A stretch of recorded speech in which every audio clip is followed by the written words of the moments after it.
Hello and welcome to this session of Entrepreneurship Essentials. Our today's topic is business model generation. To be more particular, it's about business model canvas, but business model canvas is part of business model generation.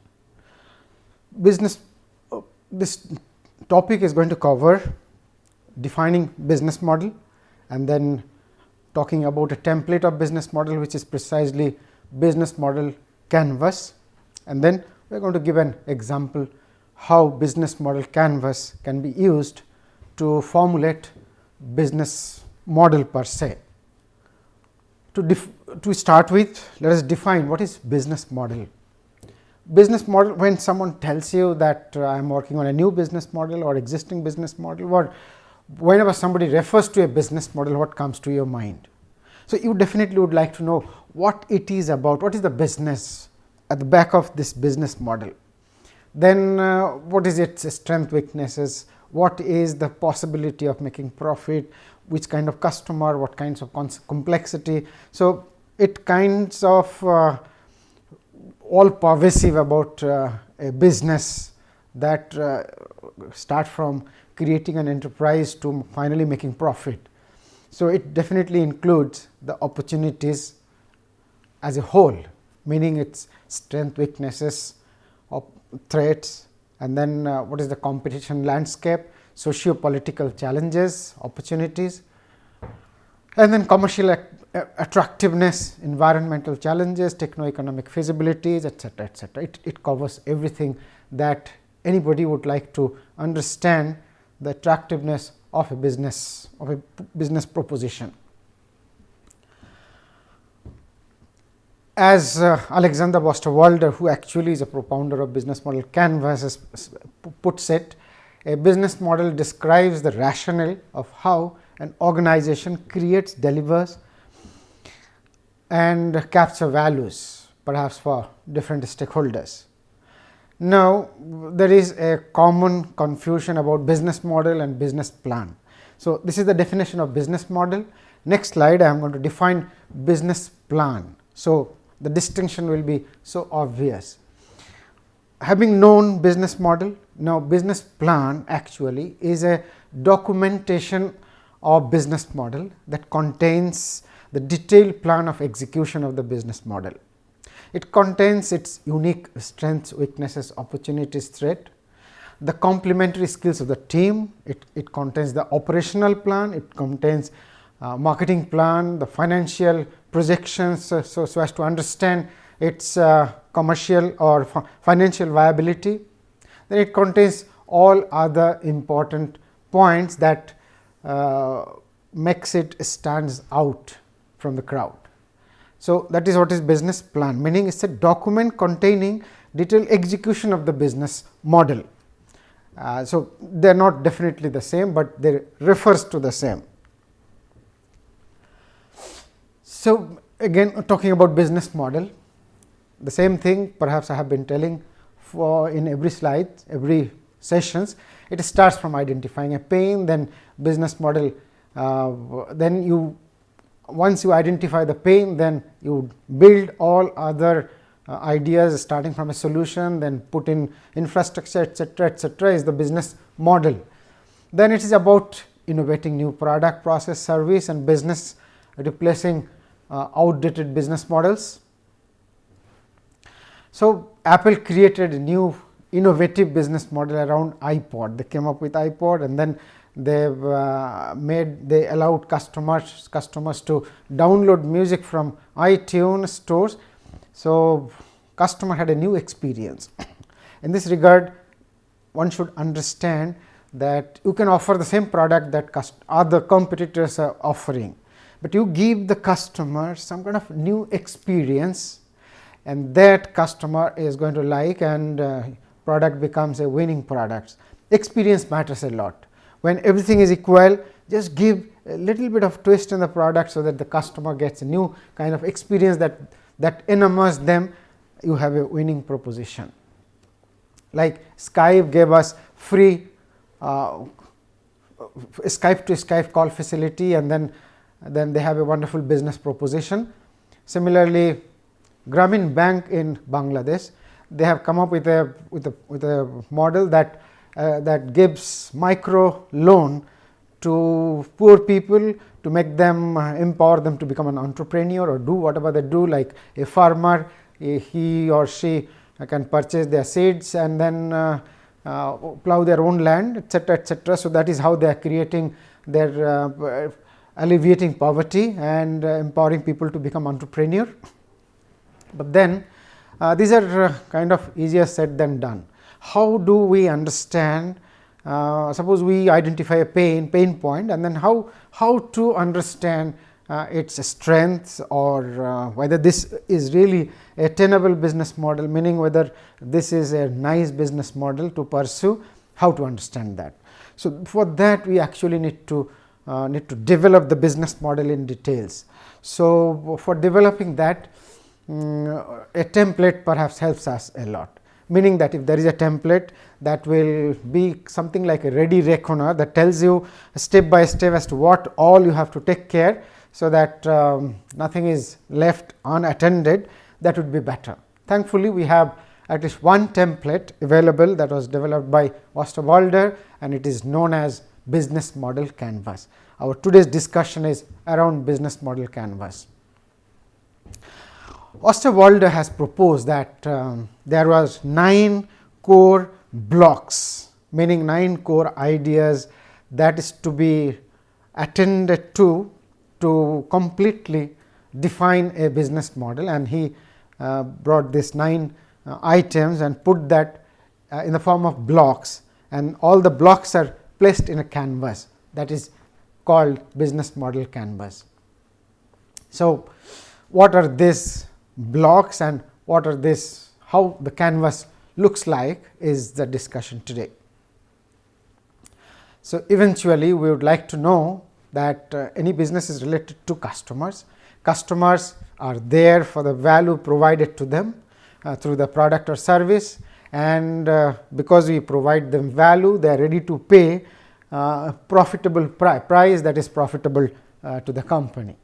And here is the canvas that kind of precisely does that, meaning the canvas has 2 sides.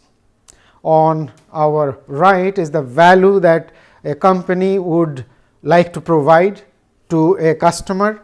So the right hand side is all about customer, about the value that is to be given to the customer or will be appreciated by the customer. Then how you kind of make the customer aware about the value proposition that you have, and then how do you reach the value to the customer, and then how do you acquire customer, how do you kind of grow customer base and then retain them, etc., etc., all on the right hand side, including at the bottom of the right hand side part is the revenue model. That means how, when you give the value to the customer, customer would give you the price, and that should create profit for us. So bottom is the finance or revenue model. On the left is the value creation process, the resources that go into producing the value proposition. And the heart of the thing is the value proposition. The heart of the thing that you see, the 2 lines, is the block where you have the value proposition. So value proposition on your right is the customer whom you give the value, on your left how you create the value. The bottom part on the left is the cost structure, meaning to create this value, what is the cost that you incur, means what are the cost items, so that you have a fair idea how to cut cost or how to make it cost effective, so that eventually when customer pays you the price, you make profit. So it starts from the center of the canvas. Incidentally, the book from where this has been taken is a book for business model generation by Alexander Osterwalder and others. We have the reference at the bottom, but then they have identified customer as the core. So they have given serial number 1 to customer segment, but majority of the internet resources I inquired, I have checked, they all put number 1 on value proposition, that is the heart of the business model canvas. Whatever that is, let us follow this process. As far as we are concerned, we are going to follow this. So, core of the business model canvas is the value proposition. Obviously, what Osterwalder points out is that unless there is a customer, what value you are thinking of. So, there has to be a customer.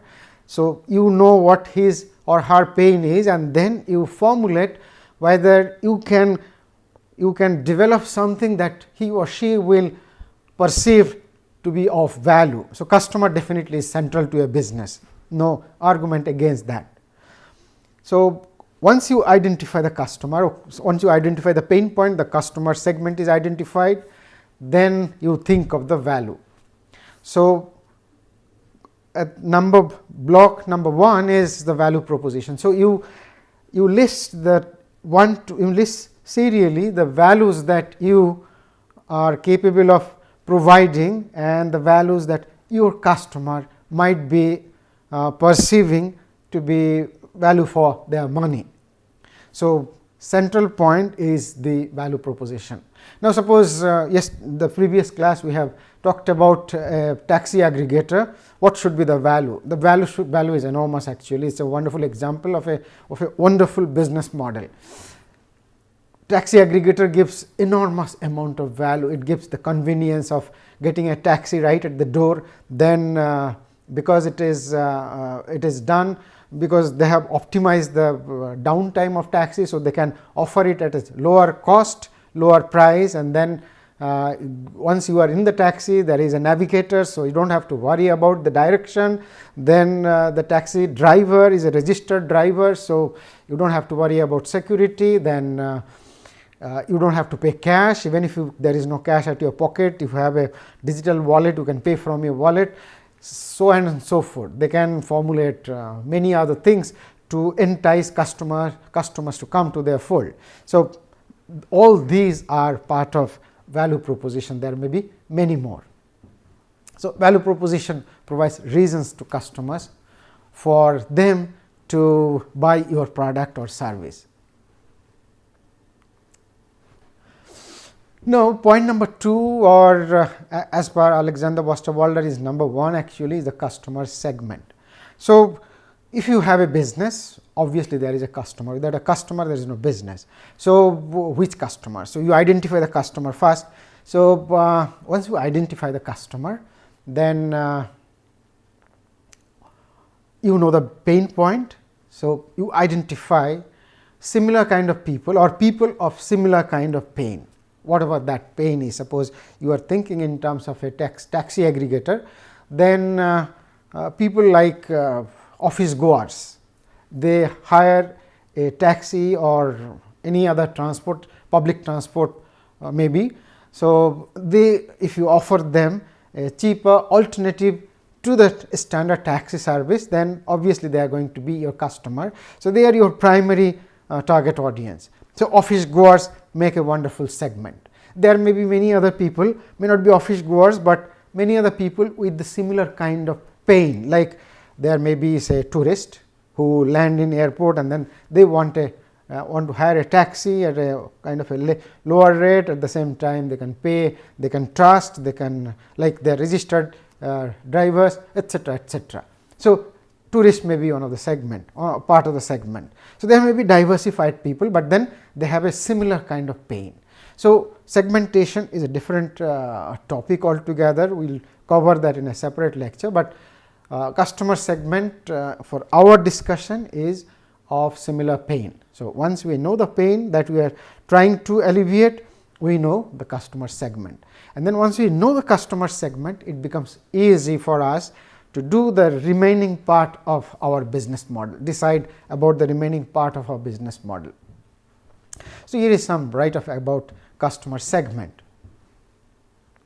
So, we should identify actually high yield segment, where similar kind of pain and there is a huge number of people. So, we can reach out to them easily, or we can identify the logistic as to how to reach the product to them, etc., etc. That makes wonderful sense. More about segment. Distinct groups with common needs, as I said, common behaviors, common tastes, etc., etc. You can read that at leisure. Let us move forward. So, this is again another statement made by Osterwalder himself.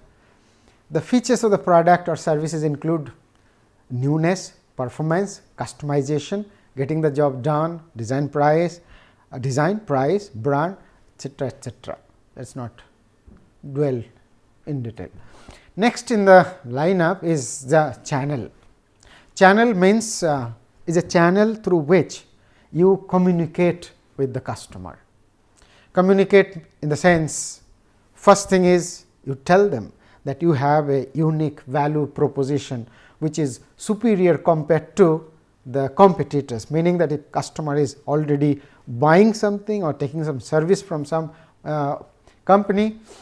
So, you tell them that look, our product is superior compared to theirs in this respect, or it is cheaper or whatever. So, channel, the first thing about the channel is to reach out to the company to tell them about the value proposition. Next is to make them evaluate your product or service. So, you provide some kind of say customer review or something, so that they can see the review and then realize, wow, 5-star, that means it is a wonderful product, let us buy.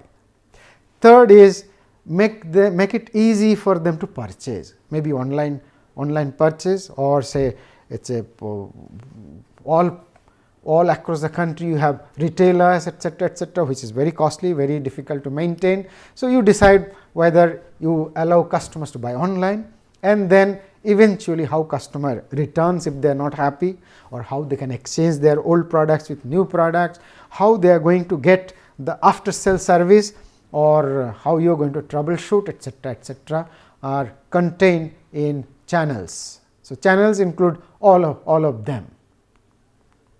So, after channel we have customer relationship. It is very important. You may acquire some customer by talking about them or using whatever, entice them into your fold, but then you have to retain them.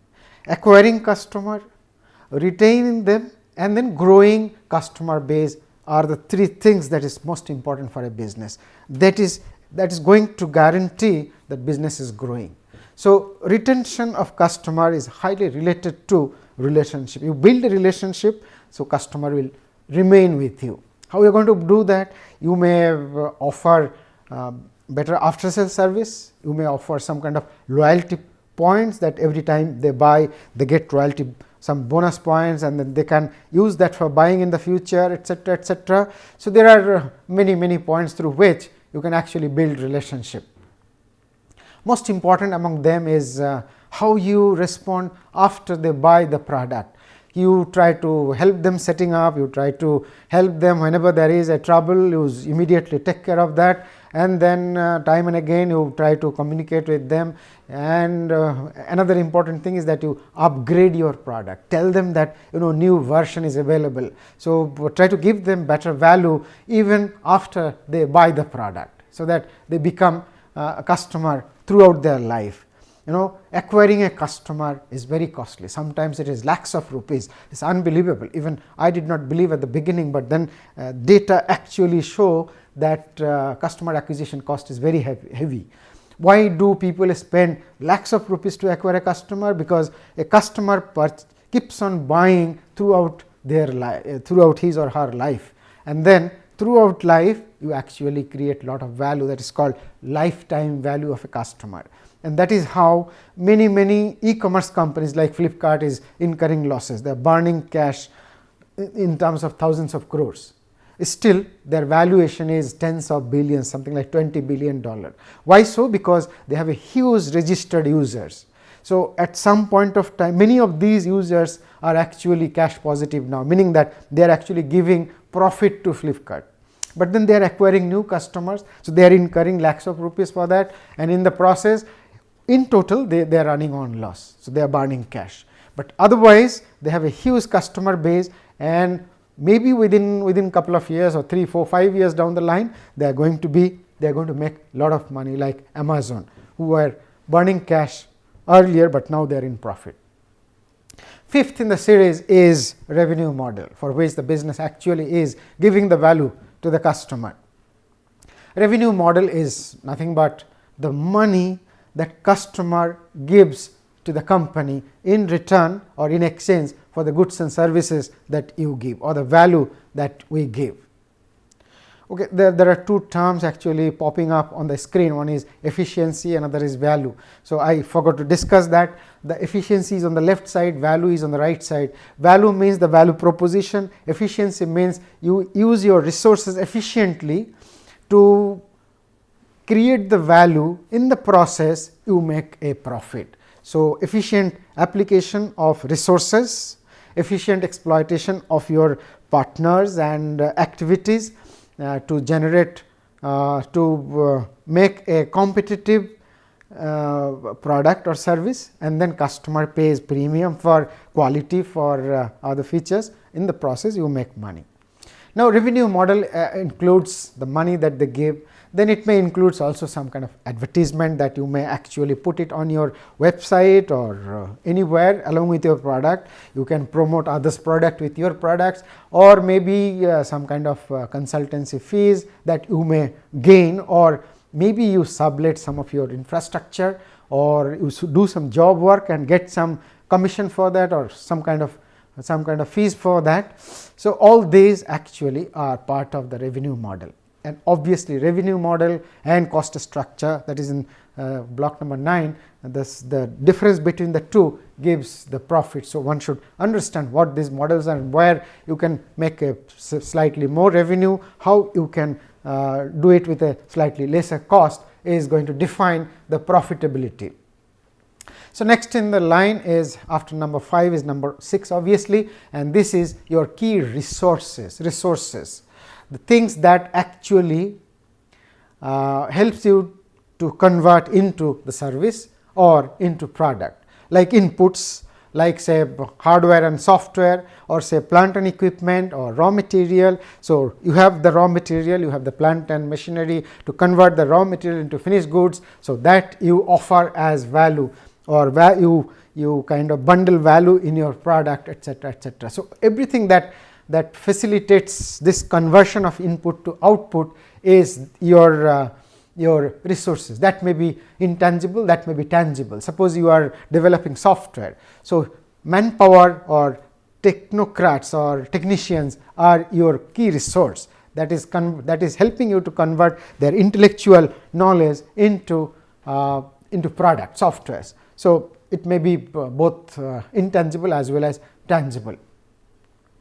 So you can read them later. Key resources can be physical, financial. Financial, maybe suppose you are a finance company, a fintech company for that matter, or it can be intellectual, like consultancy. Say for any consultancy firm, they give consultancy. It can be manpower. It can be even there are contract companies in US, but and there is even in India also there are contract companies who keep people in their payroll, and then they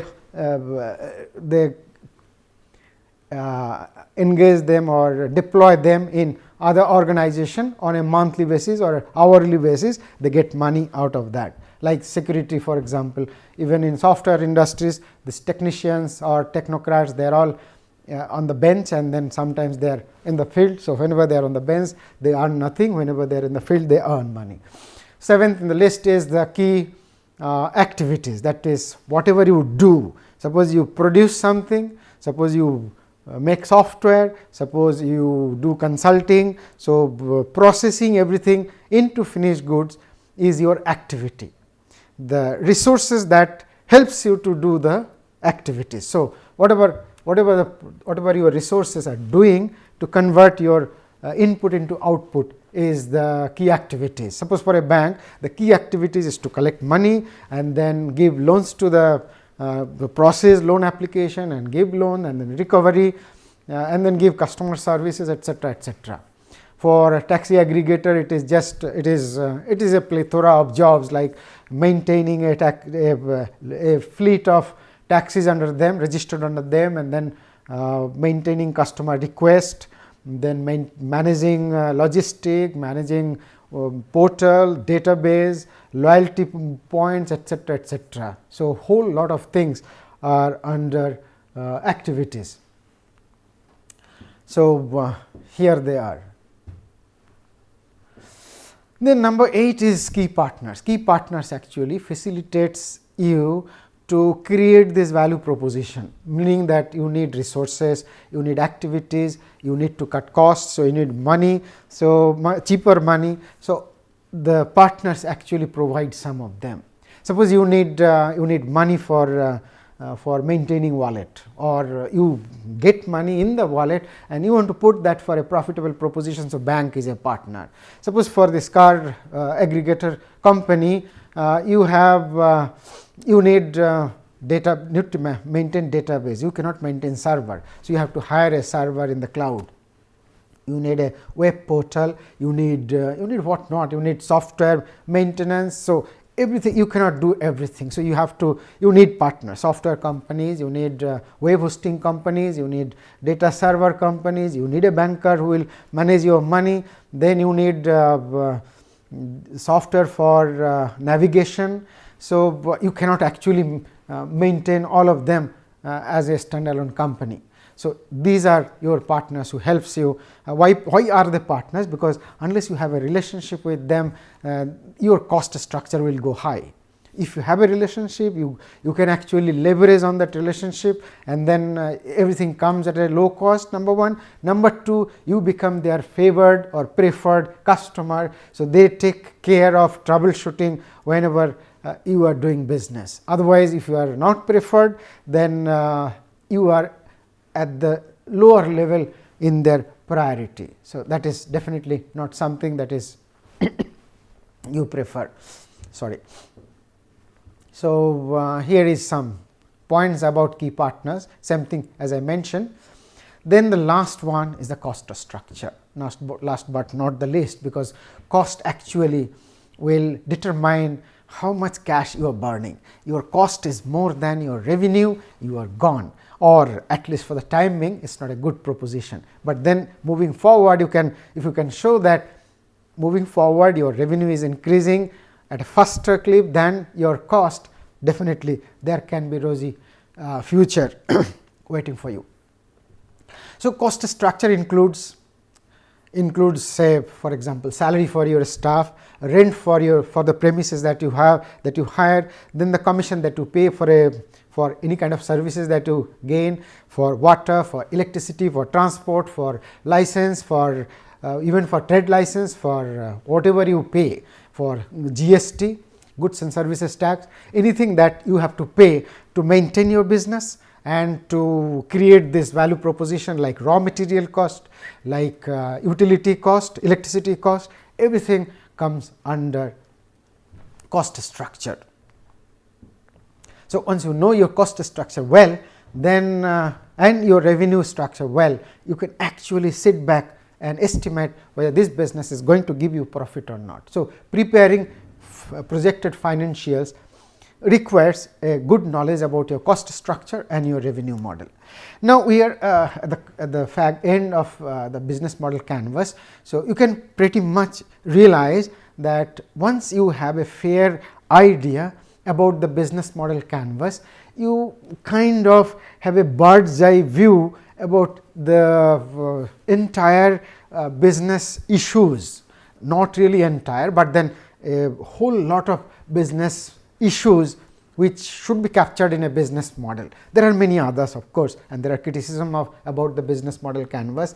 People say that this is narrow, this does not have many other perspective, like say competition perspective is not here, like say social perspective is not here, environmental perspective is not here. So, likewise there are many points which are kind of presumed to be there, but it is not explicitly there. But then it is a holistic representation of business model. So, this kind of it is a kind of a ready reckoner that once you have them, then you tick all the blocks that I have taken care of, all of them, you can feel slightly more comfortable. Then you think of other things. So, if you are making a presentation of in a business plan competition, or suppose you are making a presentation of your own business ideas before investors, obviously, if you take care of a business, there is a slide on your in your slide deck about business model canvas. Perhaps people are going to appreciate that you have kind of taken care of majority of the things. So, time is short, so I will not really elaborate. I have done this taxi aggregator business model canvas. I have prepared this for you. So, just go through them, pausing the slide, you can go through them and understand. These are not exhaustive because the area was small and the texts are so heavy. So, I did not put too many text, but then they are primary points. There are other points as well. So, there are various criticism, as I said. Nothing actually, business models are so very complex and there are so many important other points. Even at the beginning of this deck, I have mentioned about definition of a business model. You can see how diversified the points are. So, it is very difficult to put that in a canvas, but then Osterwalder has done a wonderful job trying to do this. So, definitely criticisms are there, but still it is a wonderful thing. These are some of the references and not much about conclusion. So, thank you very much.